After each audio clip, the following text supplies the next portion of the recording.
क्या आप मोदी जी के बेस्ट फ्रेंड हैं? क्योंकि मैंने इतिहास में अब तक देखा है ये मिलिट्रीज नॉर्मली पीएमओ अपने पास रखता है। क्या कारण है कि उन्होंने आपको चुना कि ये सारी मिलिट्रीज जो हमेशा प्राइम मिनिस्टर के पास रहती हैं आपको दी गई? यूएस, रशिया और चाइना ने स्पेस स्टेशन भी बना लिए हैं। सैटेलाइट 2022 में, केवल 2022 में यूएस में 1800 लॉन्च हुए, चाइना ने 400 किए, इंडिया ने भी 50 किए। कब तक हम स्पेस टेक्नोलॉजी को हम डोमिनेट कर पाएंगे? डिजास्टर मैनेजमेंट आपके पोर्टफोलियो में आता है। मैं केदारनाथ, जोशीमठ, वहाँ पीछे 5000 लोगों ने शरीर छोड़ा, अभी लगभग 900 घर बेकार हो गए। Unplanned construction, hydro power projects आते हैं, प्रॉपर ड्रेनेज सिस्टम नहीं होता। कई सालों से जियोलॉजिस्ट, एनवायरमेंटलिस्ट और एक्टिविस्ट लगातार चेतावनी दे रहे थे किसी भी डिजास्टर को लेकर कि ऐसा दोबारा ना हो, और इसके लिए आपकी मिनिस्ट्री अब क्या कदम उठा रही है? नमस्कार, विवेक बिंद्रा बोल रहा हूं, फाउंडर एंड सीईओ बड़ा बिजनेस.com। वेलकम टू द बड़ा भारत शो।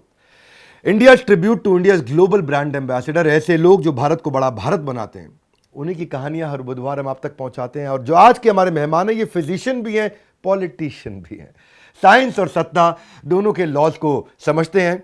तो मैं आज स्वागत करना चाहूंगा minister of science and technology, department of space and atomic energy, doctor Jitendra Singh ji का। धन्यवाद विवेक जी। आज हम एक्साइटेड हैं, आपके साथ चर्चा करेंगे। हो सकता है कुछ बाउंसर आए और हो सकता है कुछ मिठाई भी आए। दोनों तरह की चर्चा आज आपसे होगी। आज आपसे कुछ सवाल भी करेंगे। देखिए, पहला तो ये आइस ब्रेकिंग क्वेश्चन है आपके लिए। Ministry of science and technology, earth science, PMO, personnel, public grievances, pension, atomic energy, space, इतना कुछ आप देख रहे हैं। और 2019 के बाद से मोदी जी ने आपको ये सारी मिनिस्ट्रीज का इंडिपेंडेंट चार्ज भी दिया। अमूमन हम देखते हैं, कहते हैं ना, जब बच्चे का बर्थडे होता है तो बच्चा अपने बेस्ट फ्रेंड को सबसे ज़्यादा टॉफ़ी देता है, सबसे ज़्यादा उसको गिफ्ट देता है। और तो क्या आप मोदी जी के बेस्ट फ्रेंड हैं? क्योंकि मैंने इतिहास में अब तक देखा है ये मिलिट्रीज नॉर्मली पीएमओ अपने पास रखता है, और जो आपको दी हैं, तो क्या कारण है कि उन्होंने आपको चुना कि ये सारी मिलिट्रीज जो हमेशा प्राइम मिनिस्टर के पास रहती हैं आपको दी गई? नहीं, ऐसा कहना बेस्ट फ्रेंड है तो छोटे में बड़ी बात होगी। कहाँ मोदी जी और कहाँ हम। ये है कि अगर उन्होंने कोई काम दिया है और उसको जिम्मेवारी से निभाने में कोशिश लगातार जारी है, किसी हद तक संतोषजनक तरीके से, तो मुझे लगता है कि वही हमारे लिए सबसे बड़ा गिफ्ट है और सबसे बड़ी टॉफ़ी है। बहुत खूब। अच्छा, अब हम अगले प्रश्न पे आते हैं। कोरोना काल में दुनिया ने में भारत का R&D का लोहा तो माना है। ये भी हमने देखा है कि रिकॉर्ड टाइम में भारत ने वैक्सीन्स बनाए और लगभग 100 देशों में जाकर के वहाँ मदद भी करी, जिससे हमें ज़रूरत थी बहुत।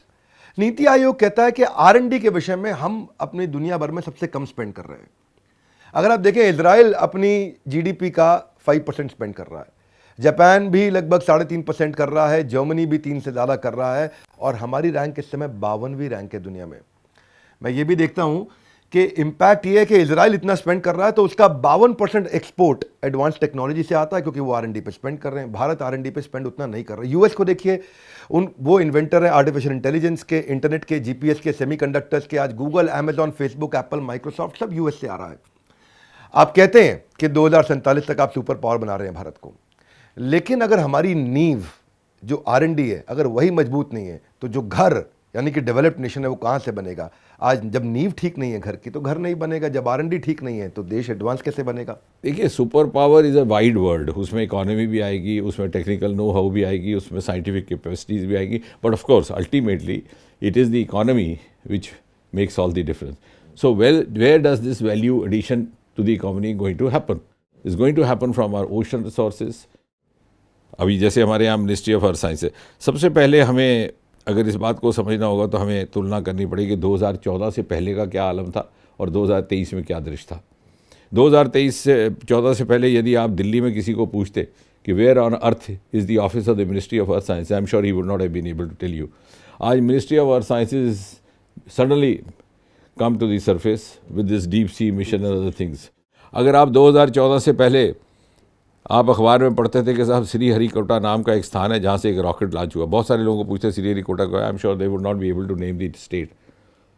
आज उस श्रीहरिकोटा के दरवाजे खोल दिए गए। 100 से अधिक स्टार्टअप, हमारे प्राइवेट स्टार्टअप्स श्रीहरिकोटा में इसरो के साथ काम कर रहे हैं। हमारा गगनयान भारतीय मूल के व्यक्ति को अंतरिक्ष में ले जाने के लिए तैयार है। तो ये पिछले 8-9 वर्षों में एक क्वांटम जंप हुआ है। अब आप अमेरिका और इजराइल की बात करते हैं, हमारे space let's now talk of the parameters which are determined by them. मैंने अभी तक बात की उन पैरामीटर्स की जिनकी हम बात नहीं करते, क्योंकि हम खो जाते हैं, we are carried away by the western मापदंड। नहीं, मैं स्पेस पे आऊंगा, मेरे पास एक सवाल है। एक बात कर रहा हूँ, मैं उसके पे आऊँगा। अभी तक चूंकि एग्रीकल्चर ओशन तो हमारे अपने हैं, लेकिन अगर आप स्पेस की भी बात करें, which is their domain, we started off our space journey when they were already on the verge of landing on the surface of moon. Soviet Union, the then Soviet Union, and हम उस समय गाना गा रहे थे, चंदा मामा दूर के। और आप देखिए अब वो आओ तुम्हें पार ले चलें, चांद के पार चलें, कौन सा गाना था वो। लेकिन इस समय हम लोग लेट रहे, पर नहीं बता रहे थे कुछ का। खैर वो गाना तो अभी भी गा रहे हैं, लेकिन गाना ऊपर जाके गा रहे हैं। वो कैसे? 1969 में सबसे पहला मानव चांद चंद्रमा की धरती पर उतरा, उसका नाम था Neil Armstrong. He was an American, he took a stall. BBC ने उस वक्त फिल्म बनाई, बाकी TV भी इतने होते नहीं थे। And he made a statement which went down in the history. He said, one small step for man, giant step for Mankind. बहुत मशहूर हुआ वो। लेकिन मैं उस दिन कह रहा था कुछ एक दोस्तों से वहीं के, कि Neil Armstrong went around, had a stall, but he didn't see the presence of water. It is our mission later on, Chandrayaan, which went and picked up pictures of water on the surface of moon, और वो NASA ने मंगवाई, which is a premier American institution dedicated to space, started its journey much earlier than us। तो यानी आज हम उस स्थिति में हैं कि हमारे इनपुट, चाहे मंगलयान के हैं, चाहे हमारे मून के प्रेजेंस ऑफ वाटर की एविडेंस है, ये नासा हमारे से उपलब्ध करवा रही है। So we have virtually overtaken, yes. And आज अमेरिका और यूरोप के दूसरे देश हमारे लॉन्चिंग पैड से सैटेलाइट लॉन्च करके हमारी इकोनॉमी में इजाफा कर रहे हैं। They are adding to our state exchequer. तो does it not give us a self a strange sense of satisfaction, pride आता है। प्राइड। मैं मानता हूँ हमारे लोग अच्छे हैं, बुद्धिमान है। जितेंद्र जी, मैं हाँ एग्जैक्टली, बुद्धिमान है, प्रतिभा भी थी, योग्यता भी थी, मेहनत करने का मादा भी था, आंखों में सपने भी थे, सब कुछ था। अनेबलिंग मिलियो नहीं था शायद, क्योंकि वो पॉलिटिकल लीडरशिप जिस तरह से मोदी जी ने दी है, 2014 के बाद से ऐसा रहा। हाँ, उससे मोदी जी ने, that is what the difference has been made after the coming in. बावजूद उसके आज जितेंद्र जी इतने इंटेलिजेंट लोग, आप एनेबल भी कर रहे हैं, आप मेहनत कर रहे हैं, पैसा इन्वेस्ट कर रहे हैं उन पे, वो छोड़ के चले जाते हैं आपको। आज आप देखो माइक्रोसॉफ्ट के सत्या नडेला, गूगल के सुंदर पिचाई, नोवार्टिस के वसंत, या आप अडोबी के शांतनु नारायणन, या यूट्यूब के नील मोहन, या IBM के अरविंद कृष्णा, या स्टारबक्स के लक्ष्मण नरसिम्हन, या गोडैडी के अमन पाल भूटानी, ये सारे के सारे लोग, India rank number 1 in the entire world for people leaving India. बुद्धिमान लोग, आज 65% of world migrant are coming from India. आज 2011 से 2021 देखोगे 33% इंक्रीज हुआ है नंबर। ये 2012 से 22 देखोगे 87% इंक्रीज हुआ उन इंटेलिजेंट लोगों का। आप बना रहे हैं इंटेलिजेंट उनको, हम मानते हैं। आज भारत का इकोसिस्टम बेहतर हो रहा है, मान रहे हैं। लेकिन देश उड़ान कैसे भरेगा जब देश बनाने वाले लोग उड़ान भर के जा रहे हैं? जिससे पूछो, कह रहे हैं बच्चे बाहर सेटल हो गए हैं, और किस बात की कर रहे हैं हम वेट, जब दूसरी कंट्रीज की चिड़िया चुग गई हमारे ह्यूमन रिसोर्स की खेत। आज जो लोग यहाँ से निकल रहे हैं उसके लिए, एज आई सेड अभी थोड़ी देर पहले, कि everything can't be left to the government. उसके लिए possibly you are also responsible, possibly the parents also responsible. आप सुबह सैर करने को निकलते हैं, आपको सैर वाला बोलता है, अरे मैंने अपना बेटा आकाश में जमा करा दिया। आप परेशान हो जाते हैं, क्यों नहीं मेरा, क्यों नहीं गया, भेज दिया मुखर्जी नगर। 7 लाख रुपया लगता है सिविल सर्विसेज की कोचिंग में।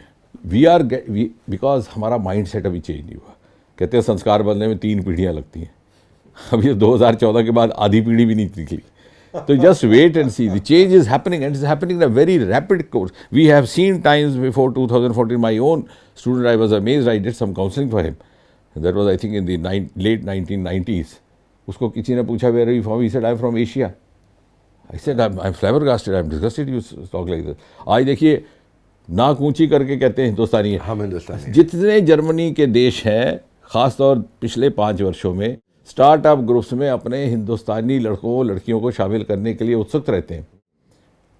And I asked, when we were in Berlin, I asked for the reasons to immigrate, and they gave very interesting reason. Last one being that Indian boys and girls don't take a weekend off, they are ready to slog consistently.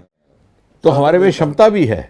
हाँ, आपका कहना ठीक है, कुछ वर्ष पहले तक उस प्रकार की ग्रोथ का मिलियो नहीं था।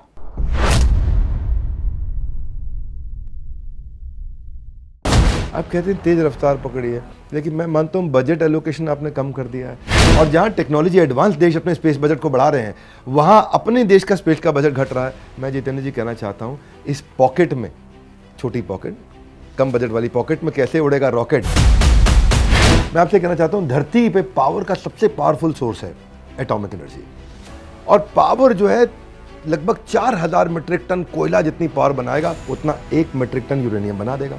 दूसरे देश पावर क्राइसिस को कंट्रोल कर पा रहे हैं, मैनेज कर पा रहे हैं, हमारे एटॉमिक एनर्जी क्राइसिस का समाधान क्यों नहीं निकालता और क्या विजन रखता। अगर जितेंद्र सिंह इस समय सबसे ज्यादा काम कर रहे हैं तो आपके टॉप 3 गोल्स इस समय क्या हैं जो आप बताना चाहते हैं आज?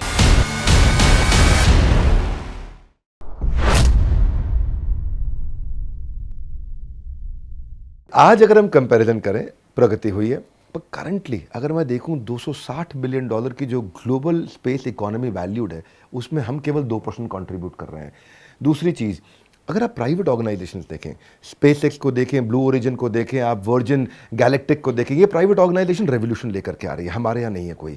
अगर भारत ऐसा एनवायरनमेंट बनाए, ऐसा इकोसिस्टम बनाए, तो हम आज 60 बिलियन की स्पेस में 2030 तक हम 2 लाख नौकरियां भी बना सकते हैं। 2030 तक, 2023 में प्राइवेट एंटरप्राइज को end to end space satellite का काम दिया है, लॉन्चिंग सैटेलाइट, ऑपरेटिंग स्टेशन, ये करने में सरकार को आपके 9 साल लगे। अभी 2023 में आपने नहीं, 100% जो आप कह रहे हैं बिल्कुल ठीक कह रहे हैं, और इसी दिशा में काम चल रहा है। मेरा ये मानना है और इस सरकार का भी मानना है कि प्राइवेट पार्टिसिपेशन के बिना आपकी ग्रोथ पर्याप्त नहीं हो सकती है। पब्लिक प्राइवेट पार्टिसिपेशन ही आने वाले समय में, बल्कि it is going to be an extended collaboration across the board. Research, academia, startups, industry सब मिलकर के चलेंगे, और सारे stakeholder right from the beginning वो पार्टनर रहेंगे, इंक्लूडिंग इंडस्ट्री। ऐसा नहीं कि इंडस्ट्री बाद में आए, क्योंकि फिर बाद में जब आएगी तो देखेगी अपना नफ़ा नुकसान। उसको शुरू से ही स्टेक होल्डर बना लीजिए ताकि उसको भी पिंच करे आगे चल के। लेकिन आप ये भी देखिए, जब आप लेफ्टिस्ट मेंटालिटी के लोग बोलते हैं कि आपने देश बेच दिया, लेकिन वो तो आप नहीं, पहले जो आपने बोला मैं उसकी तरफ आ रहा हूँ। जैसे आपने कहा कि स्पेस, लेकिन हमारा जो स्पेस का प्राइवेटाइजेशन का प्रोसेस था, not privatisation, it is public private participation, वो केवल और केवल 3 वर्ष पहले शुरू हुआ।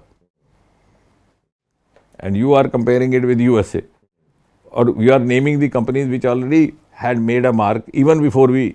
सो अगेन, ये मोदी जी ने, जिसको मीडिया ने बड़ा फैशनेबली कहा था unlocked space, prime minister Modi unlocked space in his second term as prime minister, hardly 3 years 4 years, and see the difference that it is made. आज यूरोप के सभी बड़े देशों के और अमेरिका के सैटेलाइट्स आपके सीधे, और 100 सैटेलाइट इकट्ठे लॉन्च हो रहे हैं। So if you could make such a progress 3 साल के भीतर, तो जिनकी आप कहानी सुना रहे हैं 30 साल की, क्योंकि जब हम रिसर्च करते हैं ना, जब हम करते हैं, एक हमारे यहाँ कंपैरेटिव ट्रायल होता है साइंस में, उसमें सारे पैरामीटर्स देखे जाते हैं। कितना लंबा समय से ये चल रहा है, कितने इसके पास औजार थे, कितने इसके थे। ऐसा नहीं देखा जाता कि 3 साल वाले का आप कंपैरिजन करें 30 साल के साथ। स्वीकार करते हैं इसको, आगे बढ़ते हैं। देखिए, ये मैं मानता हूं कि अब भारत की पॉलिटिक्स बदलेगी, क्योंकि पढ़े लिखे लोग आ रहे हैं। आप फिजिशियन भी हैं, पॉलिटिशियन भी हैं।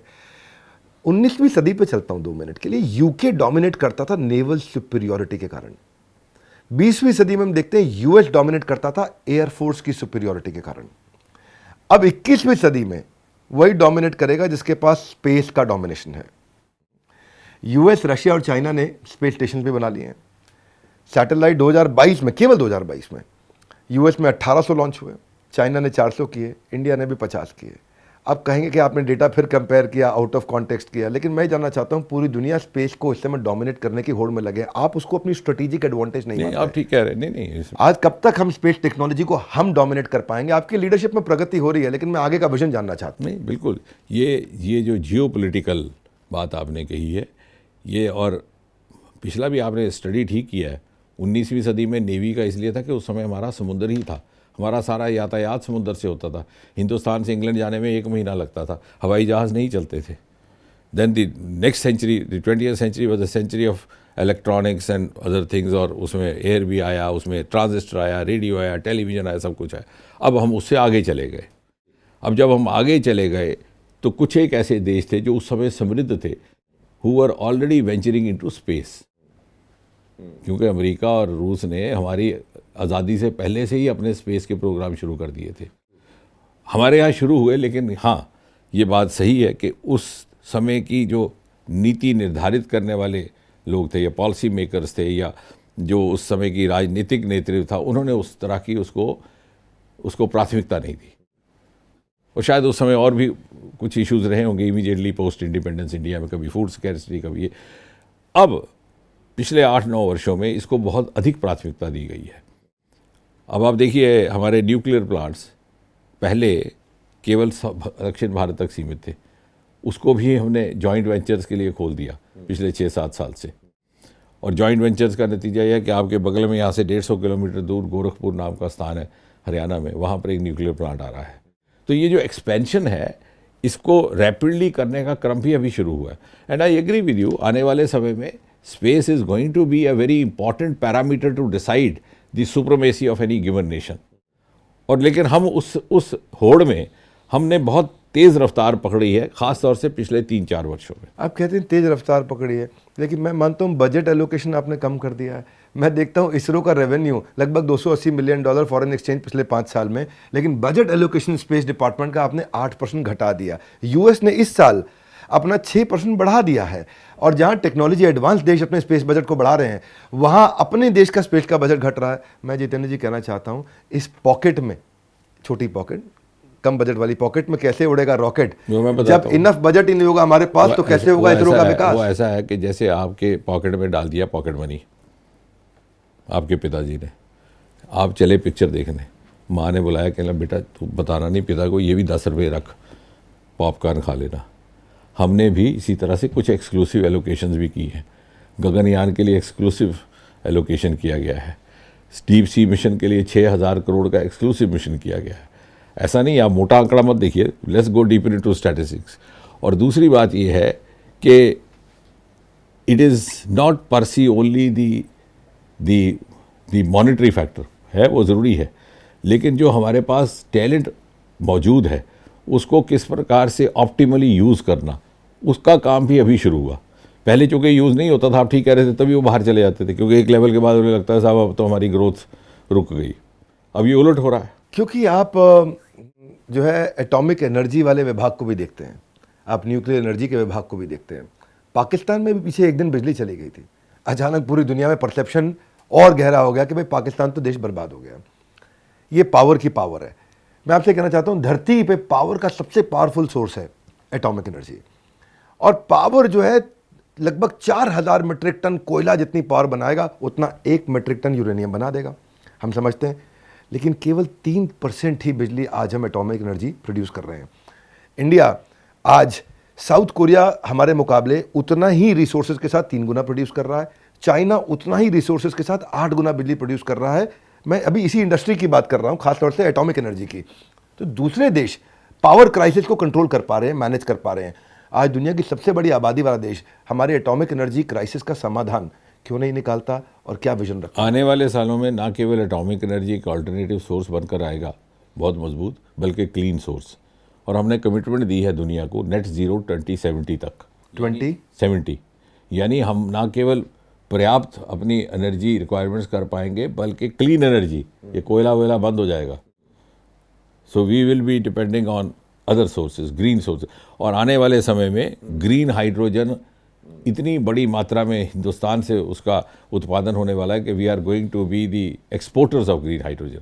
और जहाँ तक एटॉमिक एनर्जी का सवाल है, आपने ठीक कहा, एटॉमिक एनर्जी को भी गति अभी देनी शुरू की, जो जॉइंट वेंचर्स अलाउ हो गई, नॉर्थ इंडिया में अब उसके प्लांट्स बनने शुरू हो गए, और आने वाले वक्त में उसकी भागीदारी बढ़ती जाएगी।